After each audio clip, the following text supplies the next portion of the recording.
Well, hello everyone. Here I am again, this time with Yang. Hey everyone. So we're here to do chapter 4, Fault. And okay, so I guess I should be doing this every video. Uh Warning to spoilers. There will be spoilers.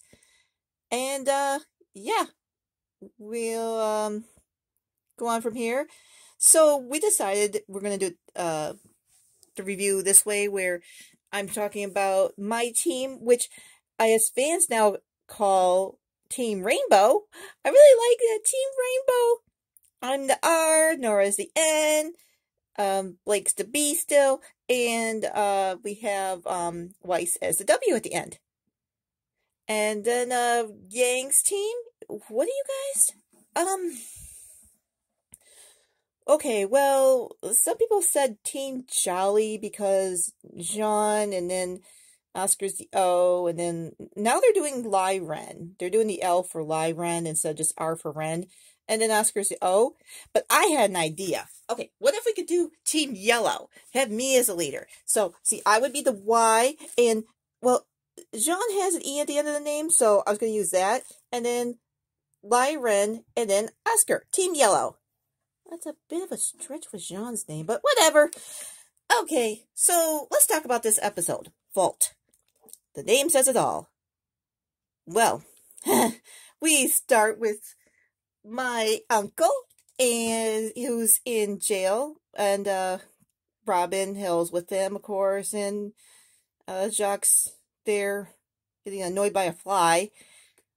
Robin's talking about some fight she had, or just talking, and my uncle kind of laughs or something, and she was happy she made him laugh, and I don't know. I know people are split about Robin, but I really think she's trying to, be a good person, and she's actually there helping my uncle, so I can't be too mad at her. My uncle does talk a little bit about what happened with the Clover, and it was kind of sad for us because he said, Robin's trying to tell my uncle that it wasn't his fault about Clover, but my uncle actually admits to say, well, yes, it was. And he started talking about how he did team up with Tyrion, and he made a bad choice. And when he also talks about how Clover didn't, I don't know, something about, he was trying to talk to Clover and Clover wasn't listening. I don't know. It's interesting because the whole fight in the last volume left a lot of issues. So if you think that, well, it was just Crow's fault because he teamed up with Tyrion and that's how Clover died, and I don't know, what if, I'm just saying, what if it was meant like this? Okay, so after they crashed, then they're on, like, my uncle's trying to talk to Clover, and he realized at one point he was fighting both Clover and Tyrion. He was kind of in the middle. And then when Tyrion, I guess, came up with the idea saying, hey, why don't you just take care of Clover? Then we can have our battle. And my uncle he didn't ever really mean to hurt Clover. I think he just wanted to knock him out so he could just get his revenge on Tyrion or whatever. He didn't, I guess, expect Tyrion to kill Clover, but I don't know. It'll always be one of those decisions that haunted him. Harriet and Meryl show up. They bring back Tyrion. I'm Tyrion. I mean Watts. Whatever. They bring back Watts, and this part was interesting, Ruby, because, like, Robin volunteers to have, Harriet touch her hand and say, oh, you could find out the truth right now about, whether or not Crow killed Clover. And at first I was like, well, you weren't even awake. But then I thought, wait a minute, she could actually shake hands with Crow say, did you kill Clover? And then Crow could have been like, no, and then they would have seen that, oh, he's telling the truth. But they don't do that, of course. They never do what they probably should do, because we gotta drag this whole thing out. Anyway, I think that's it for that scene. Didn't Robin also say something about she understood with my uncle's semblance of having bad luck and hurting people, saying like she had issues with relationships because she can just, find out the truth from anybody or something. It was hard to have relationships because of that. Yeah, I guess I can kind of see that. Like, meeting anyone, she could easily ask them some questions, shake their hand, and see if they're lying to her or not. And then once they find out she's a lie detector like that, they're probably like, whoa, I have too many secrets. I don't want to be around this lady. Yeah, okay. Well, let's move on from there. Okay, Yang, you had the big scene coming up here. Okay. Right, we go back to the motorcycle chase, right? So we're still trying to get Oscar because that Graham from chapter 2, wow, you guys didn't see us at all in last chapter. No, it was just our team in Atlas. So we're back to you guys now. Right, so yeah, we're trying to save Oscar over here from that flying, talking Grim. And we have a few things. Jean uses his shield and I don't know, is it the anti-gravity dust or whatever he has on that thing? He launches Ren into the air, and Ren uses his, I'm just going to call them his grappling guns now, because they can shoot out the rope and everything and hook onto stuff. And he's hanging on to the Grim, and he's flying around hitting stuff, going, ow, ow, ow. I don't know how he held on all that time. It was crazy. Anyway, oh yeah, and then I'm shooting at the thing, and then the Grim, like, lets out this cry, and other smaller Grims show up. I mean, they're smaller Grim, but there's still a lot of them, and we have to deal with them, and I'm dealing with that, and then, I remember Jean got onto my bike, because something happened to his bike, and before I knew it, oh my gosh, I almost went off the cliff. In fact, no, we did go off the cliff. I saw it, I hit the brakes, I slid, both Jean and I went flying, and, oh, luckily, Ren saved us. Oh my gosh, that was really cool of him. Unfortunately, he let the Grim go with Oscar, so we kind of messed up on that one. Back to Team Rainbow, we go to the only place we can, which is Weiss's place. So we need, because of what happened to Nora and everything, we need a place for her to rest, and all of us to rest and lay low. So I don't know. This was interesting. So we go to Weiss's house. She knocks on the door, and of course, well, Whitley answers. Hey, this will be fun. And he starts with this, oh, you picked a great time to come. And then she actually draws her sword and holds it to him and just basically says, we're coming in. And we walked in.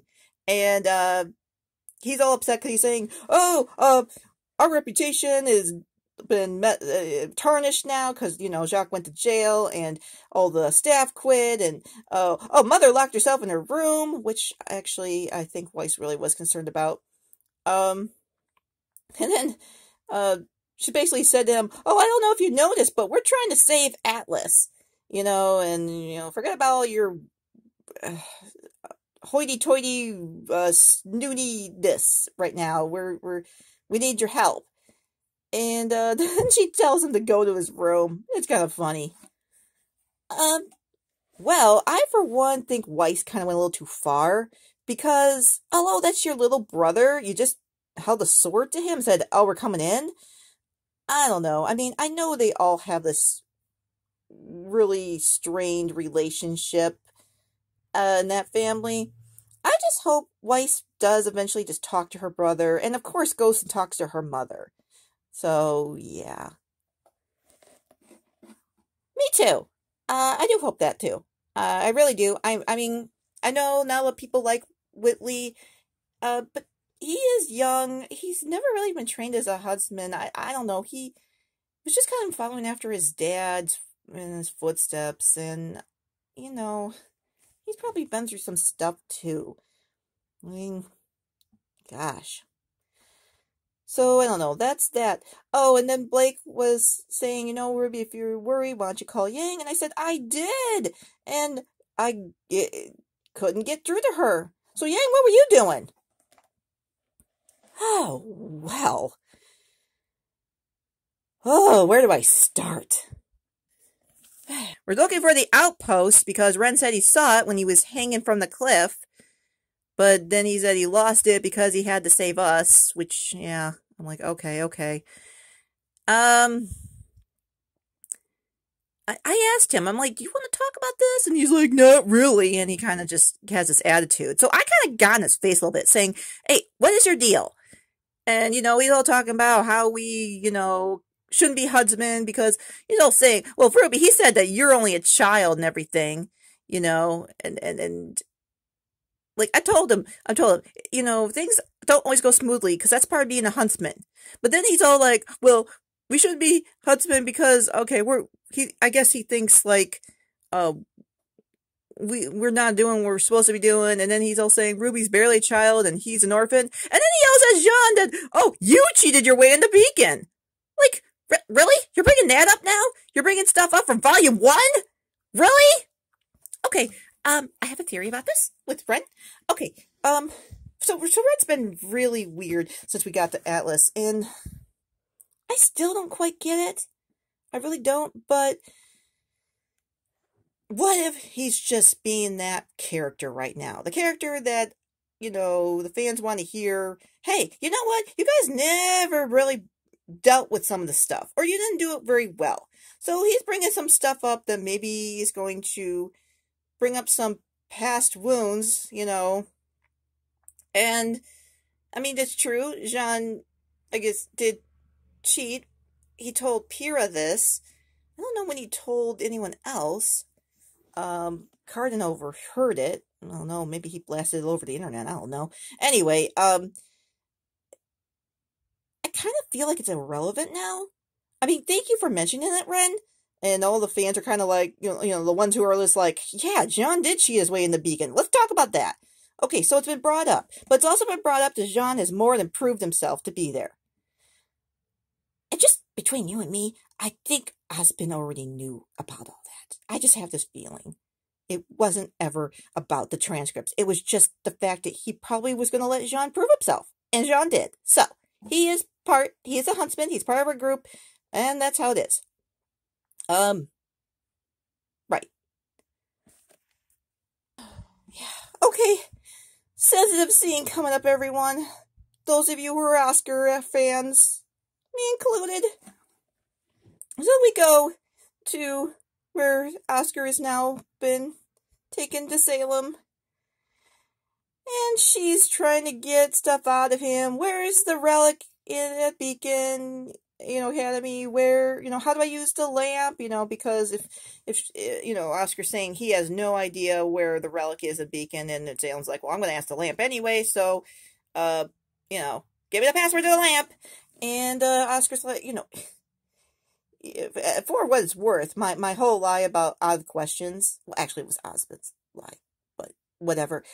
I mean, even Oscar uses it. He says the lamp's all out of questions, but of course Salem doesn't believe him. And then, oh my gosh, I don't even know where she got this power from, but it was all of a sudden like all this energy she was shooting at him, and oh my gosh, poor Oscar's going through all this. Yeah, and I still think it's kind of sad because I don't think he was ever ready for all this. It just, Osmond or Ozma or whoever, I don't know. He can't really control where he goes. It's the whole thing with the gods, the god of light and darkness or whatever. I wonder where they are going to come back into this. Anyway, yeah, Oscar is going through a lot.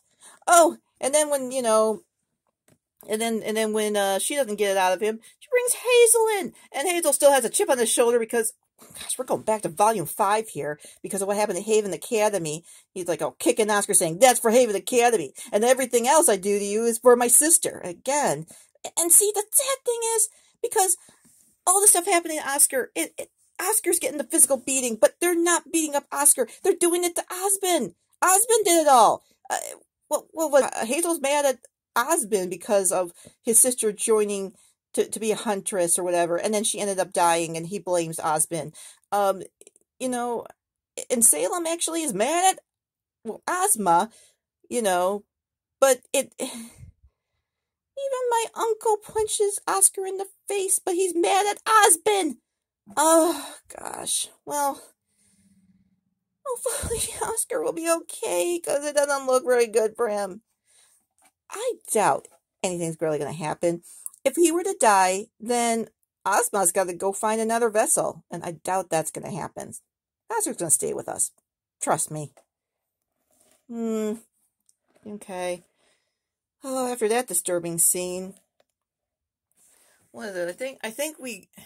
Is that where we go, like, Salem takes that dog with her, and we see Cinder and Neo, and Cinder is once again saying, "Oh, please let me go get the maiden powers," and Cinder's having none of it, and she kind of belittles Cinder. I'm starting to see this here, because, Cinder's saying, "I think that," and then, or "I want to," and then, Salem's just mocking her, saying, "Oh, look at her. She thinks, she wants, oh, blah, blah, blah. Well, you're just gonna stay here." She's like, "You will stay here. Is that clear?" And Cinder does "Of course. Without you, I am nothing." Which is really starting to kind of creep me out a little bit. Cinder decides to go anyway. She tells Neo, "I know what Salem said, but I'm still gonna go do this." And then Emerald shows up and says, "I'll go too. I'll help too." So we're going to have Cinder, Neo, and Emerald together next chapter. That'll be interesting, right? Yeah, actually it might be. It might be interesting. Okay. And then I think we have your scene last at the end. Yeah, basically we made it to the outpost. I found some stuff for the bike or whatever.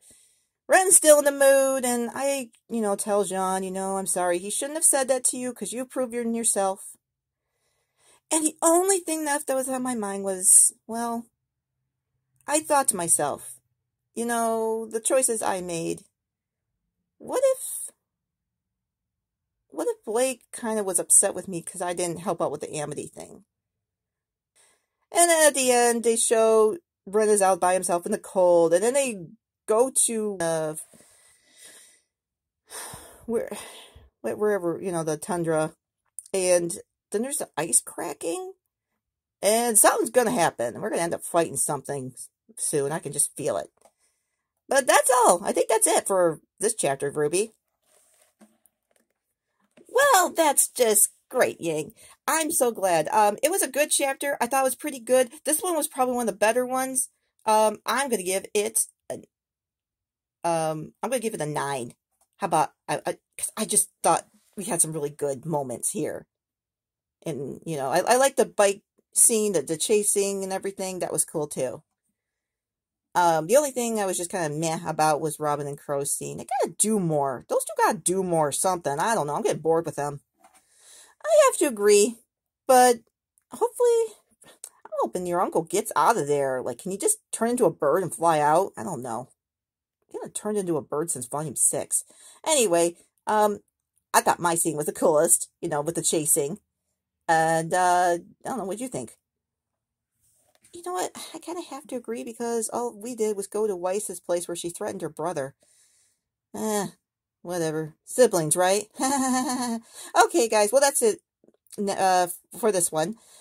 Please like, share, and subscribe. And, yeah. We will be back with the next chapter soon. Bye. See you guys.